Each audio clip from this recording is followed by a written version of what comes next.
Let's make a quick stop over at the United Center here on the Sports Cubicle with the marvelous one, Dan Marver, Devin Tingle, Paul Chivari, and myself, Mike Mercado. The Chicago Bulls, what an interesting start to their season, going at 3-4 after losing to the Philadelphia 76ers 114 to 109 this past Saturday night. But the last few games, at least since this past Monday, I'm trying to figure out this Bulls team, just like I know a lot of you are. Because on Monday night, October 24th, they beat the Boston Celtics 120 to 102.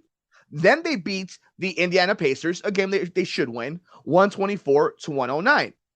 Then they go down to San Antonio. DeMar DeRozan's having this big moment and going over 20,000 points, talking to, Popovich on the court and making this interesting game after a comeback, and they lose 129 to 124. And then come back. They didn't have Zach LaVine for that game, and that's something I really want to get into. Then they lose at home to United Center. So some of the positives that I've noticed over the last week, since that last game against Cleveland, the last time we were all talking to each other, the Bulls team has seemed to have found an identity within DeMar again. He is the dude. I'm frustrated as a Bulls fan, not because I don't think load management is important. Not that I don't think Zach knows his body better than anybody. And if he's not comfortable playing, then yeah, you shouldn't play. But the rest management, the schedule that they're using makes no sense to me. And it doesn't make sense to me that if you're going to be resting him, if he's going to be a part of this offense once, twice, doesn't play back-to-backs, you're going to be taking, then he needs to be special when he's on the court. Now, you could put up a lot of points. You could put up a lot of stats.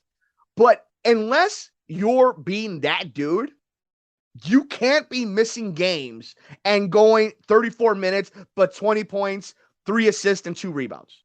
It's not good enough. That's not good enough if you're going to be doing load management, if you just signed this big contract.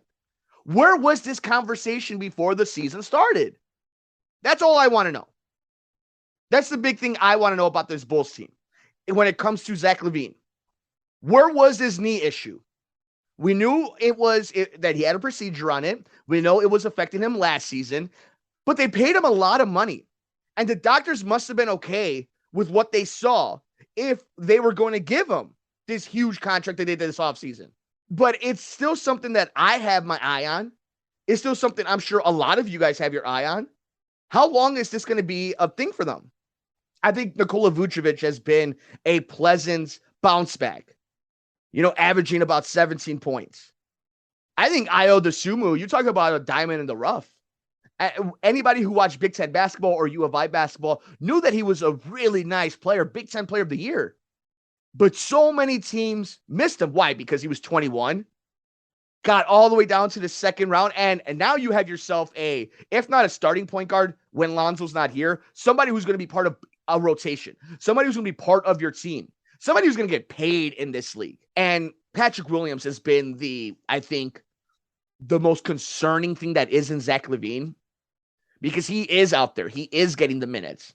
And I am not seeing the aggressiveness that we need to. Was a little bit against Philadelphia.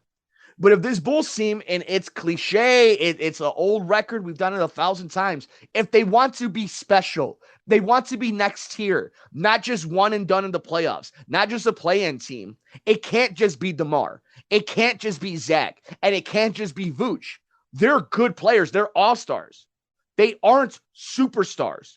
They aren't unicorns within their percentage of being unicorns. Because we know that between DeMar, Zach, and Vucevic, you do have 3 of the top 50 players in the league, 75 players in the league, right?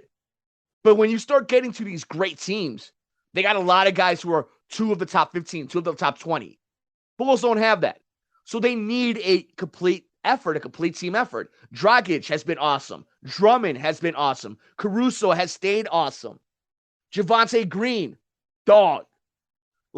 This team has a lot to enjoy about it. They're entertaining. They're going to play hard. They're going to be a tough out. But they need somebody like Patrick Williams and Kobe White to step up. Kobe White has to be a killer off the bench and needs to be respected around the league of this dude could get his.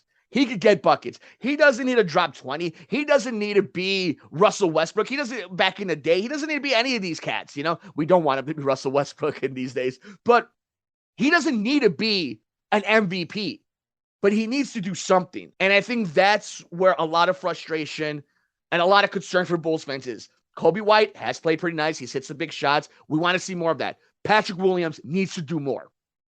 And if you're here listening to us, whether it's a Bears conversation, whether it's the Sox, whether it's the Cubs, we give some guys who are young a lot of leeway. That is no longer the case for Patrick. He's a young man, but he's been in the league for a long time. He's missed time because of injuries. But it's a cruel world in the sports world. And he needs to show why he's worth the investment, why he was worth the 4th overall pick. It's not his fault that he is, but that's what it is. It wasn't Mitch's fault that he was the 2nd pick. But you are where you're drafted, and you got to perform, especially when you got to get paid.